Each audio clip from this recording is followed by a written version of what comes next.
Hallelujah. Mispa Church, God bless you. எல்லாரையும் மீண்டுமாய் பார்ப்பதில் எனக்கு மிகுந்த சந்தோஷம்.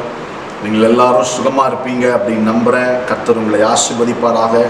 இத்தனை நாட்கள் மாதங்கள் இந்த 2020 வருஷம் கர்த்தர் நல்லவராகவே இருந்திருக்கிறார். இந்த வருஷத்தின் ஆரம்பத்தில் கர்த்தர் பேசின போது சொன்னார், அவருடைய கண்கள் நம் மீது நோக்கமாக இருக்கும். This year will be a year of God's double care.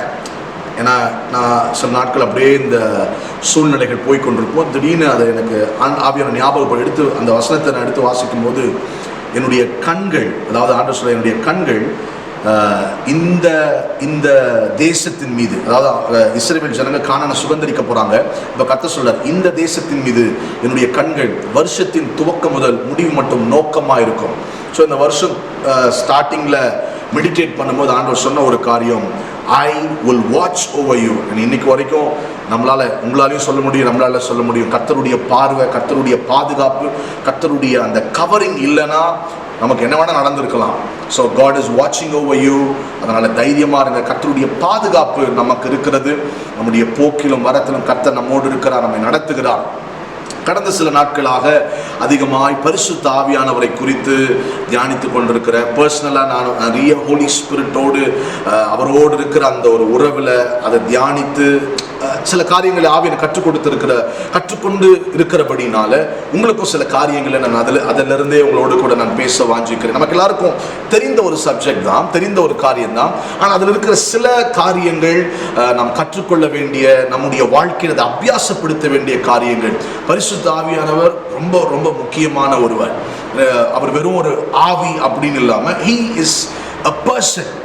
ஏன்னா பழைய ஏற்பாட்டிலிருந்து புதிய ஏற்பாட்டு வரைக்கும் ஒரு நபராய் அவர் வெளிப்படவில்லை. ஆனால் இயேசு கிறிஸ்துடைய ஞானஸ்தானத்தின் போது புறாவை போல அவர் வெளிப்படுகிறார், ரூபம் கொண்டு. which means இங்கிலீஷில் போட்டிருக்கு, he took a bodily form. அப்போ ஆவியானவர் காணக்கூடிய அளவுக்கு, அதாவது பார்க்குற அளவுக்கு. அப்படின்னா இன்னைக்கு புறாவை போல பரிசுத்தம் இருக்கிறாரா, புறா மாதிரி தான் அவங்க பறந்துட்டு, அப்படி இல்லை. ஆனால் அந்த நாளில் புறாவை போல இறங்கி வந்தா, which means he is truly a person. அவரை தான் இன்னைக்கு நமக்கு ஆண்டவர் தந்திருக்கிறார். நமக்குள்ள அவர் வாசமா இருக்கிறார், நாமும் அவரும் ஒன்றா இருக்கிறோம். அவர் நமக்குள்ள இருக்கிறார், அந்த உறவு. ஸோ மேத்யூ 1:18 and 20 நீங்க மத்தேயு 1:18-20 வாசிக்கும் போது மரியாள் ஒரு சாதாரண பெண்ணாய் அவர் வளர்ந்து கொண்டிருக்கிறார். திடீர்னு ஒரு கிரீட்டிங் வருது. ஒரு கிரீட்டிங் வரும்போது என்ன நடக்குது அப்படின்னு பார்த்தீங்கன்னா, அந்த கிரீட்டிங்கை கேட்ட உடனே மரியாள் பயப்படுகிறாள், மரியாள் குழம்பி போகிறாள், மரியாள் திகைக்கிறாள். கிரீட்டிங் வந்து இப்போ நம்மெல்லாம் எப்போ பயப்படும் அப்படின்னா, திடீர்னு ஃபோன் பண்ணி யாராவது உங்களுக்கு இது நடந்துருச்சு, இந்த ஆபத்து வந்துருச்சு, இந்த ஆக்சிடென்ட் இங்கே ஆயிடுச்சு, திடீர்னு ஒரு ஃபோன் பண்ணி இது நடந்துருச்சு, ஐயோ அப்படியா அப்படின்னு நம்ம ஷாக் ஆகும். ஆனால் இங்கே மரியாள் எதுக்கு ஷாக் ஆகிறா அப்படின்னா, நீங்கள் பார்த்தீங்கன்னா ஏஞ்சல் வந்து கிரீட் பண்ணார், கிருபை பெற்றவளே கர்த்தர் உன்னோடு இருக்கிறா, நீ ஆசீர்வாதமா இருப்ப, இப்படி சொன்ன உடனே அதுக்கு அவள் பயப்படுறா. வேதம் சொல்கிறது, அவள் கலங்கி, she was disturbed and confused அப்படின்னு. அப்போ அது என்ன அப்படி யோசித்தால், அவளுக்கு இருந்த ஒரு கலக்கம், இப்படி கிரீட் பண்றாரு, அடுத்தது என்னவா இருக்கும் அப்படின்னு யோசிக்கிறா. இன்னைக்கு நிறைய நேரங்களில் நமக்கு இருக்கிற ஒரு கேள்வி, அடுத்தது என்ன, what is going to happen in my life. இப்போ இப்படி இருக்கு, ஓகே, இது வரைக்கும் சமாளிச்சிட்டோம், இது வரைக்கும் ஓட்டிட்டோம், அடுத்தது என்ன, எங்க நான் போறேன், என்ன பண்ண போறேன், அடுத்தது என்ன. இன்னைக்கு ஆவியானவர் இந்த துவக்கத்தில் உங்களை பார்த்து சொல்றாரு, don't worry or don't confuse yourself thinking about what is next. அடுத்தது என்ன நடக்க போகுது, அடுத்தது என்ன வரப்போகுது, டோன்ட் வரி, அடுத்தது நல்லா தான் நடக்கும். கர்த்தர் இப்போ உங்களை வாழ்த்துறாருன்னா அடுத்ததும் நிச்சயம் சந்தோஷம் தான் படுத்த போறார். உங்களை அடுத்தது குழிக்குள்ள தள்ள போறது இல்லை, உங்களை அடுத்தது போட்டு சட்டியில போட்டு வறுக்க போறது இல்லை, உங்களுக்கு ஆபத்தையும் தீமையும் கர்த்தர் விளைவிக்க போகிறவர் அல்ல. அவர் நல்ல தகப்பன். இப்பொழுது உங்களை வாழ்த்தி, நீ ஆசீர்வதிக்கப்பட்டவர் அப்படின்னா நீ ஆசீர்வதிக்கப்பட்டவர் தான், நீங்க கிருபை பெற்றவர்னா நீங்க கிருபை பெற்றவர் தான், நீங்க உங்க கூட கர்த்தர் இருக்கிறாருன்னா உங்க கூட கர்த்தர் இருக்கிறார் தான். ஸோ இப்போ இது வரைக்கும் உங்களை அற்புதமா கர்த்தர் நடத்திட்டார் அப்படின்னா நிச்சயம் வரப்போகிற நாட்களிலும் கர்த்தர் அப்படி நடத்துவார், அதிசயமாய் நடத்துவார். இப்பொழுது பரிசுத்த ஆவியானவர், மரியாளுக்கு இருக்கிற ஒரு கேள்வி, சரி ஓகே இதெல்லாம் நடக்க போது கேட்ட உடனே அவளுக்கு அடுத்த கேள்வி, இது எப்படி நடக்கும். இன்னைக்கு நிறைய நேரங்களில் நமக்கு அந்த கொஸ்டின் இருக்கு, ஹவு எப்படி நான் அதை கட்ட போகிறேன், எப்படி அடுத்தது இஎம்ஐ கட்டணும், அடுத்தது ஃபீஸு, அடுத்தது அது வீட்டை நடத்தணும், வாடகை, அது இது பல இன்சூரன்ஸ், அது இதுன்னு நிறைய ஓடிட்டு இருக்கு, அடுத்தது எப்படி அப்படி நமக்கு யோசனை. அன்னைக்கு மரியாதை எப்படி நடக்கும், ஏன்னா அவளுக்கு கல்யாணம் ஆகலை, இது எப்படி அப்படின்னு அவளுக்கு யோசனை. ஆனால் காபிரியல் சொல்றார், பரிசுத்த ஆவியானவர் உன் மேலே வருவார், ஹோலி ஸ்பிரிட் உன் மேலே வருவார், அவர் வந்து வேலையை பார்த்துப்பார், நீ அதை பற்றி யோசிக்காத, கலங்காத அப்படின்னு சொல்லி காபிரியேல் அவளை உற்சாகப்படுத்துகிறது பார்க்கிறோம். இன்னைக்கு ஆவியானவர் உங்களுக்கும் அதான் சொல்ல விரும்புகிறார். இன்னைக்கு எந்த சூழ்நிலை நீங்க போய் கொண்டிருந்தாலும் நீங்க பரிசுத்த ஆவியானவரை கொஞ்சம் கான்சென்ட்ரேட் பண்ணுங்க. ஹல்லேலூயா. நீங்க இருக்கிற இடத்துல ஒருவேளை இந்த வார்த்தையை கேட்கும் போதே ஹோலி ஸ்பிரிட் அப்படின்னு உள்ளுக்குள்ள இருந்து சொல்ல ஆரம்பிங்க. பரிசுத்த ஆவியானவரை கான்சென்ட்ரேட், அவரை பர்சனா அவரை ரெகக்னைஸ் பண்ணி நீங்க இருக்கிற இடங்கள்ல பரிசுத்த ஆவியானவரை உணர ஆரம்பிங்க. அவர் வந்து டேக் ஓவர் பண்ணும்போது, ஏன்னா பரிசுத்த ஆவியானவர் வந்து மரியாளை நிழலிட்ட போது, மரியாளை நிரப்பின போதுதான் அவருடைய கர்ப்பத்தில் ஜீவன் உண்டானது. அது சாதாரண ஜீவன் அல்ல, காலம் காலமாய் வார்த்தையாய் இருந்தவர் இப்பொழுது மரியாளுடைய கர்ப்பத்தில் ஜீவனாய், he is the life, அவர்தான் ஜீவன். இப்போ அந்த ஜீவன் வார்த்தையா இருந்துச்சு, அந்த வார்த்தை யாரும் பார்க்கல, வார்த்தை கேட்கதான் முடிஞ்சது. ஆனா அந்த வார்த்தை இப்பொழுது மரியாளுக்குள்ள ரியாலிட்டியா, லைஃபா அவருக்குள்ள அவளுக்குள்ள அது உண்டாகிறத பார்க்கிறோம். இன்னைக்கு ஒருவேளை வார்த்தையாய் பலது இருக்கலாம், பலது எப்படி எப்படி யோசித்துக் கொண்டிருக்கலாம்.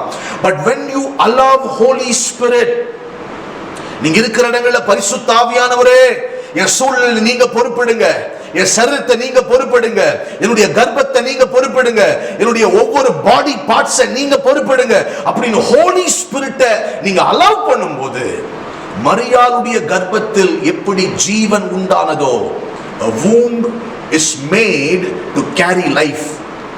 ஒரு ஜீவன், ஒரு உயிரை சுமப்பதற்கு, ஒரு உயிரை பூமிக்கு கொண்டு வருவதற்காக உருவாக்கப்பட்டதுதான் கர்ப்பம். அந்த கர்ப்பத்துல பரிசுத்த ஆவியானவர் வார்த்தையை மாம்சமாய் வளர வைக்கிறார். ஹல்லேலூயா. அது வரைக்கும் வார்த்தையாய் காலம் காலமாய் நேரத்தால் காலத்தால் கட்டுப்படுத்த முடியாமல் நித்தியமாய் இருந்த வார்த்தை இப்பொழுது மரியாளுக்குள்ள அப்படியே வளர்ந்துட்டு இருக்கு. மரியாள் அதை பார்க்கல, வயரை பார்க்கலாம், ஆனா அந்த வார்த்தையை இன்னும் பார்க்கல. ஆனா அந்த வார்த்தை உள்ளுக்குள்ள கிரியை செய்து அவளால முடியுது. திடீர்னு குதிக்குது, திடீர்னு உதைக்குது, திடீர்னு தள்ளுது, இந்த பக்கம் அந்த பக்கம். இப்போ வார்த்தை உள்ள கிரியை செய்யுது. ஆமென். இன்னைக்கு நான் பேசிக்கொண்டிருக்கும் போது வார்த்தை உங்களுக்குள் கிரியை செய்யட்டும். வார்த்தை உங்களுக்குள்ள கிரியை செய்து அப்படின்னா நிச்சயமா உங்க கண்கள் அதை சீக்கிரம் பார்க்க போகுதுன்னு அர்த்தம். ஆமென். வார்த்தை உங்களுக்குள்ள கிரியை செய்யலைன்னா, அது கேட்டேன், எவ்வளவு தடவை கேட்டிருக்கோம், எவ்வளவு தடவை பார்த்திருக்கோம், எவ்வளோ அப்படின்னு இருக்கு. ஓகே ஓகே, அது வேற ஒரு வழி. ஆனா நான் இன்னைக்கு சொல்றேன், when you allow this Holy Spirit, அந்த வார்த்தை அதிகமா அப்படியே சாப்பிடணும். வார்த்தை உள்ளுக்குள்ள வளர வளர வளர அது ரியாலிட்டியா மாறும். இன்றைக்கு நான் இந்த வார்த்தைகளை சொல்லி உங்களுக்காக உங்களை டிக்ளேர் பண்ண விரும்புறேன், ப்ராஃபெட்டிக்கா டிக்ளேர் பண்ண விரும்புறேன். எதெல்லாம் வாக்குத்தத்தமா வார்த்தையாய் உங்களுக்கு முன்பாக நின்று கொண்டிருக்கிறதோ, many we have heard, நிறைய கேட்டுச்சு. இந்த 2020 இந்த செப்டம்பர் மாதம் வரைக்கும் நிறைய கேட்டோம், நிறைய ப்ராமிஸ், நிறைய இது ப்ராஃபசிஸ். இங்க பார்த்து கொண்டிருக்கிற ஒவ்வொருடைய தலைமையிலும் நிறைய ப்ராமிசஸ் இருக்கு, முட்டியா இருக்கு, வாக்குத்தத்தங்கள். ஓ வாவ், இப்படி அப்படி அப்படி. இதெல்லாம் ரியாலிட்டியா மாறணும்னா you need to allow Holy Spirit to move. பரிசுத்த ஆவியானவரோடு இருக்கிற நம்முடைய தனிப்பட்ட உறவு இன்னும் பலப்படணும். when spirit, ஆவி அவளை நிரப்பின உடனே வார்த்தை அவளுக்குள் ஜீவனாய், அவளுக்குள் மாம்சமாய் வளர ஆரம்பித்தது. அது வெறும் அவளுக்குள்ள அப்படியே இருந்துட்டு இல்ல, அது ரியாலிட்டி. அந்த வார்த்தை உள்ள ஜீவனாச்சு, அந்த வார்த்தை பிறந்தது மாம்சமாய். அவள் தொடுகிறாள், வளர்க்கிறாள். 30 ஆண்டு காலம் அந்த வார்த்தை கூட, பாருங்களேன், யோசித்து பார்க்கவே அது பிரமிப்பா இருக்கு. அவ்வளவு பெரிய பிரம்மாண்டமான அந்த வேர்ட் இப்ப ஃபிளஷா அவ முன்னாடி அப்படியே இருக்கிறார். இதெல்லாம் எப்படி ஆச்சு? It was by the Holy spirit.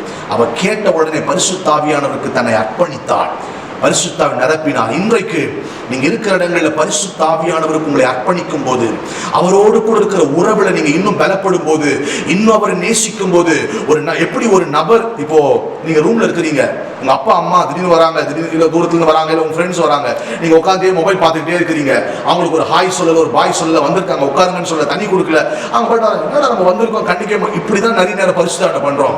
அவர் நம்ம கூட இருக்கிறாரு, ஆனா அவருக்கு நம்ம ஒரு ஹாயும் சொல்ல மாட்டோம், ஒரு லவ் யூ சொல்ல மாட்டோம், எப்படி இருக்கிறீங்க கேட்க மாட்டோம். கூட எப்பயாவது தான் வரும்போது ஆண்டவரே சோதனம் அப்படின்னு நம்ம, அப்ப நான் கூட இருக்கேன், எனக்கு ஒரு ரெக்கக்னிஷன் கொடுக்க மாட்டான். இருந்த உடனே எனக்கு ஒரு எப்படி இருக்கீங்க ஆவியானவரே அப்படின்னு கேட்க மாட்டான், ஒண்ணுமே கூட பேச மாட்டான். எப்பயோ பிரேயர் டைம் ஃபிக்ஸ் பண்ணதுல வந்து ஆண்டவரே ஆண்டவரே. அப்போ இது போலதான் நிறைய பேருடைய லைஃப் போயிட்டு இருக்கு. ஆனா இதை கத்த